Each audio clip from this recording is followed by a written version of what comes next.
ഈശോ മിശിഹായിലേറ്റം സ്നേഹം നിറഞ്ഞ മാതാപിതാക്കന്മാരെ, സഹോദരങ്ങളെ, വാത്സല്യമുള്ള കുഞ്ഞുങ്ങളെ, ആരാധനാക്രമത്തിലെ സ്ലിഹാകാലത്തിലെ അവസാനത്തെ ആഴ്ചയിലേക്ക് നമ്മൾ പ്രവേശിക്കുകയാണ്.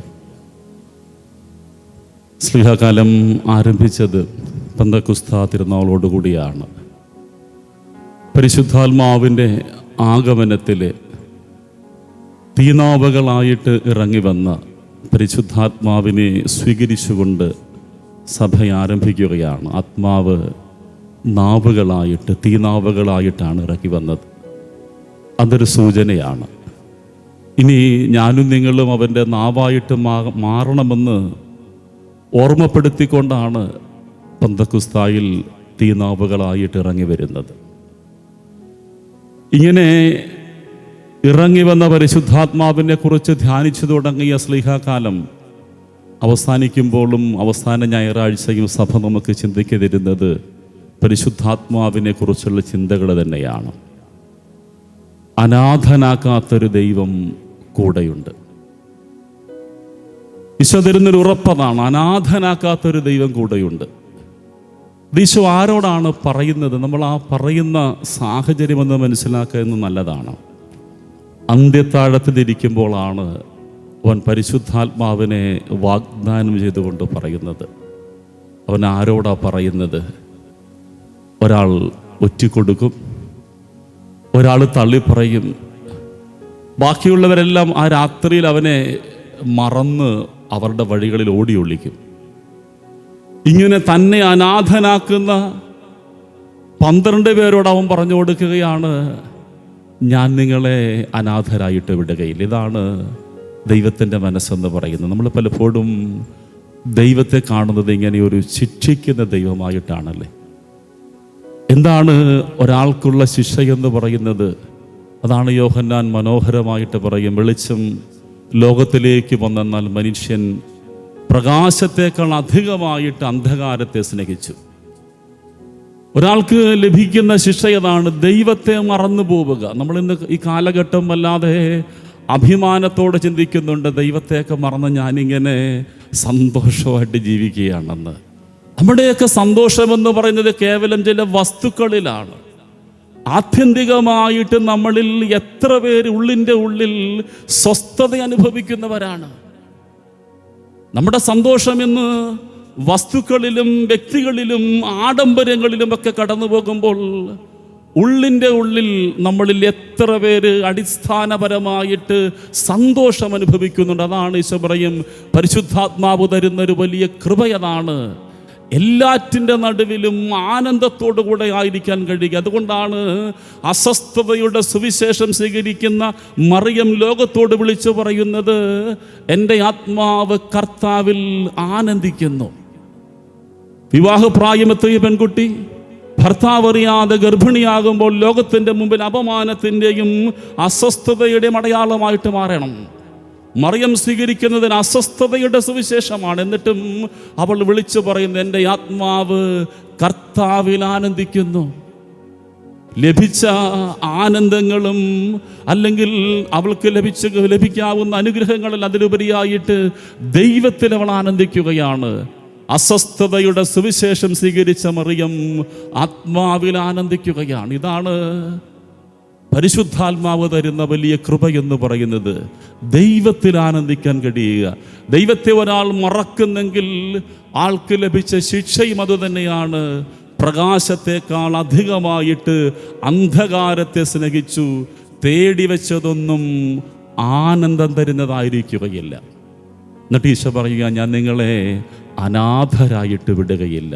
എപ്പോഴും കൂടെയായിരിക്കാനായിട്ട് സഹായകനായ പരിശുദ്ധാത്മാവിനെ തരും.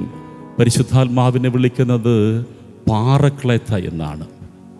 ആ വാക്കിൻ്റെ യഥാർത്ഥത്തിലുള്ള അർത്ഥമെന്ന് പറയുന്നത് കുറ്റാരോപിതന് വേണ്ടിയിട്ട് വാദിക്കുന്നവനെന്നാണ്.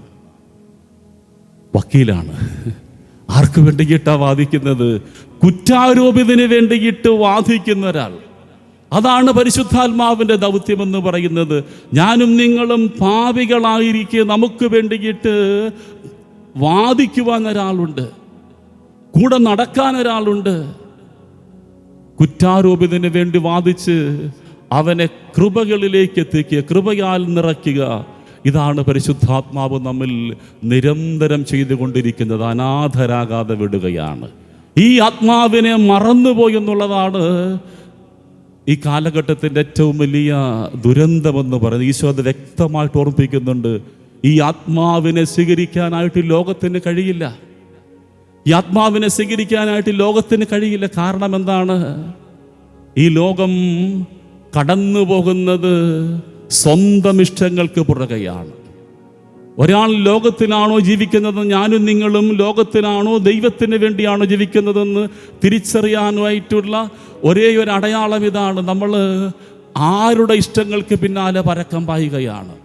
എൻ്റെ ഇഷ്ടങ്ങളും എൻ്റെ സന്തോഷങ്ങളും മാത്രമാണ് എൻ്റെ ജീവിതത്തിൻ്റെ ചിന്തയെങ്കിൽ ഈശോ ഓർമ്മിപ്പിച്ചതുപോലെ നമ്മൾ ലോകത്തിൻ്റെ മനുഷ്യരാണ്. നമുക്ക് ഈ ആത്മാവിനെ സ്വീകരിക്കാൻ ഒരിക്കലും സാധിക്കില്ല. എൻ്റെ ഇഷ്ടങ്ങൾക്കപ്പുറത്തേക്ക് നിൻ്റെ ഇഷ്ടം നിറവേറട്ടെ എന്ന് പറയാനായിട്ട് കഴിയുന്ന ഒരു ഹൃദയത്തിൻ്റെ വിശ്വാസം നിറവുണ്ടാകുമ്പോഴാണ് ഞാനും നിങ്ങളും ആത്മാവിൽ വസിക്കുന്നവരായിട്ട് മാറുക. അവർക്കാണ് ഈശോ ഉറപ്പ് തരുന്നത്, ഞാൻ നിങ്ങളെ അനാഥരായിട്ട് വിടുകയില്ല. ജീവിതത്തിലൂടെ കടന്നു പോകുമ്പോൾ നമ്മളെയൊക്കെ ബലപ്പെടുത്തേണ്ട ഒരു ഓർമ്മ അതാണ്. എന്നെ കൈവിട്ട് കളയാത്ത, അനാഥനാക്കാത്തൊരു ദൈവമുണ്ട്. ഈ ദൈവത്തെ കണ്ടുമുട്ടുകയെന്ന് പറയുന്നത് ഒരാനന്ദമാണെന്ന് ചിന്തിക്കാൻ പഠിക്കണം. ഈ ദുഃഖറാന തിരുനാളിലെ വൈകുന്നേരത്തെ ഇവിടുത്തെ കുർബാനയ്ക്കിടയിൽ അല്പം മനോഹരമെന്നാൽ ആദ്യം സങ്കടകരമായൊരു കാര്യം നടന്നു. നമുക്കറിയാം, ദൈവം എല്ലാ സന്തോഷങ്ങളും മറച്ചു വയ്ക്കുന്നത് ചില കൊച്ചു സങ്കടങ്ങൾക്ക് നടുവിലാണ്. വൈകുന്നേരത്തെ കുർബാന തുടങ്ങി ഞാൻ വിചാരിക്കുന്ന അമ്മയും കുഞ്ഞുകൂടെ ഉണ്ടാകുമെന്ന് എന്നെ വല്ലാതെ ദൈവത്തെക്കുറിച്ച് ചിന്തിപ്പിച്ച ഓർമ്മ. അതുകൊണ്ട് ഞാനിവിടെ പങ്കുവയ്ക്കുകയാണ്. അമ്മയും 3 കുഞ്ഞുങ്ങളും ഒത്തിവിടെ കുർബാനയ്ക്കെത്തി. 2 പിള്ളേരവർ 3 വയസ്സും 4 വയസ്സും ഒക്കെ കാണുമായിരിക്കും. അവരിങ്ങനെ പള്ളിയിൽ കുർബാനയെ കണ്ട് നടക്കുകയാണ്. അമ്മയുടെ കയ്യിലൊരു കുഞ്ഞുമുണ്ട്. ഇതിനൊരു കൊച്ച് പള്ളിയിൽ നിന്ന് പുറത്തേക്ക് ഇറങ്ങി മോണ്ടളത്തിലേക്ക് പോയി. കൊച്ചിങ്ങനെ മോണ്ടളത്തിലേക്ക് ഇങ്ങനെ കളിച്ച് നടക്കുകയാണ്. വൈകുന്നേരത്തെ കുർബാനയ്ക്ക് നല്ല ആളായി ഇതുപോലെ നിറഞ്ഞിരിക്കുകയാണ്. കൊച്ച് തിരിച്ചു വന്നപ്പോൾ അമ്മയെ കണ്ടെത്താൻ പറ്റുന്നില്ല. ഞാൻ പിന്നീട് CCTV നോക്കിയൊന്ന് പഠിക്കുകയായിരുന്നു എന്താ സംഭവിച്ചതെന്ന്. കൊച്ച് തിരിച്ചു വന്ന് ആനവാതിക്കലെത്തിയിട്ട് അമ്മയെ കണ്ടുപിടിക്കാൻ പറ്റുന്നില്ല. കൊച്ചു മോണ്ടളത്തിൽ പോയിരുന്ന് വാവിട്ട് കരയുകയാണ്. മണ്ഡലത്തിൽ നിന്ന് ഒരു കൊച്ചിനെ എടുത്തുകൊണ്ട് എൻ്റെ അടുത്ത് കൊണ്ടുവന്നു. ഞാൻ ആ കൊച്ചിനോട് കരച്ചിലിനിടയിൽ ചോദിച്ചു, കുഞ്ഞിൻ്റെ പേരെന്താ? അവൾ പേര് പറഞ്ഞു. ഞാനിവിടുന്ന് മുറിയിൽ നിന്ന് ഇറങ്ങി ഇവിടെ വന്നു. സർവാധിപനാം പാടിക്കഴിഞ്ഞപ്പോൾ കൊച്ചനോട് പറഞ്ഞു, ഒരു അനൗൺസ്മെൻ്റ് ഉണ്ടെന്ന് പറഞ്ഞിട്ട് ഞാനിങ്ങനെ പള്ളിയിൽ അനൗൺസ് ചെയ്തു. സർവാധിപനം കഴിഞ്ഞിട്ടേ ഉള്ളൂ, അത്രയും സമയമായിട്ടുള്ളൂ. ഇങ്ങനെ ഒരു കുഞ്ഞ് എൻ്റെ മുറിയുടെ വാതിൽക്കൽ നിന്ന് കരയുന്നുണ്ട്. കൊച്ചിൻ്റെ മാതാപിതാക്കളുണ്ടെങ്കിൽ പുറത്തേക്ക് ഇറങ്ങി വരണ്ടോ എന്ന് പറഞ്ഞു. ഞാൻ കൊച്ചുമായിട്ട് അവിടെ നിൽക്കുമ്പോൾ ഈ അമ്മ ഓടി വരികയാണ്. കൈക്കുഞ്ഞുമുണ്ട്. എന്നിട്ട് കൊച്ചിനെ കണ്ടെത്തി കഴിയുമ്പോൾ ഇങ്ങനെ ചേർത്ത് പിടിച്ച് കെട്ടിപ്പിടിച്ച് ഉമ്മ വയ്ക്കുകയാണ്. കൊച്ചു അമ്മയ്ക്ക് ഉമ്മ കൊടുക്കുന്നുണ്ട്. 2 പേരും ഇങ്ങനെ ഉമ്മ കൊടുത്ത് തീരുമ്പോൾ കൊച്ചിൻ്റെ സങ്കടങ്ങളൊക്കെ മാറി. ആ കൊച്ച് താഴെ ഇറങ്ങി നിന്നു. പിന്നെ അവൾക്ക് സങ്കടങ്ങളൊന്നുമില്ല. അവൾ ഭയങ്കര ഹാപ്പിയാണ്. ഞാൻ പറഞ്ഞു, എൻ്റെ കൂടെ വാ, മുട്ടായി തരാമെന്ന് പറഞ്ഞു. എൻ്റെ കൈ പിടിച്ച് ഈ കൊച്ചു മുറി കയറി വന്നു. കയ്യിൽ 2 മുട്ടായിക കൊടുത്തു. ഞാൻ പിന്നെ കൊച്ചിനെ അത്ഭുതത്തോടെ നോക്കുകയാണ്. അമ്മയെ കണ്ടെത്തിയ കുഞ്ഞിന് പിന്നെ സങ്കടങ്ങളൊന്നുമില്ല. അതിനു മുമ്പ് വാവിട്ട് കരഞ്ഞ കൊച്ച് തൻ്റെ അമ്മയെ കണ്ടെത്തുമ്പോൾ പിന്നെ അവൾക്ക് സങ്കടങ്ങളിൽ അവൾ ഏറ്റവും വലിയ ആനന്ദത്തോടുകൂടെ ഡാൻസ് കളിച്ചൂടെ നടക്കുകയാണ്. എന്നാണ് നമ്മൾ ദൈവത്തെ കണ്ടെത്തുന്നത്.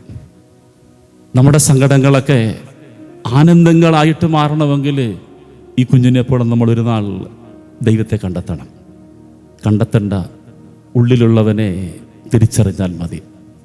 മാമോദീസായിലൂടെ, സ്ഥൈര്യലേപനത്തിലൂടെ, കുംഭസാരത്തിലൂടെ, പരിശുദ്ധ കുർബാനയിലൂടെ, വിവാഹമെന്ന കൂദാശയിലൂടെ, തിരുപ്പട്ടത്തിലൂടെ, ഓരോ കൂദാശകളിലൂടെയും പരിശുദ്ധാത്മാവ് നൽകപ്പെട്ടു, ഉണർത്തപ്പെട്ടു. നമ്മൾ തിരിച്ചറിയാതെ പോയി. നമുക്ക് കുർബാന അർപ്പിക്കുമ്പോൾ പ്രാർത്ഥിക്കാം. ഉള്ളിലുള്ള ആത്മാവിനെ കണ്ടെത്തി ആ ആത്മാവിൻ്റെ ആനന്ദത്തിൽ ജീവിക്കുവാനായിട്ട് അനാഥനാക്കാത്ത ദൈവമുണ്ടെന്നുള്ള ഓർമ്മയിൽ നമുക്ക് പരിശുദ്ധ കുർബാന അർപ്പിച്ച് പ്രാർത്ഥിക്കാം. ദൈവം നമ്മെ അനുഗ്രഹിക്കട്ടെ.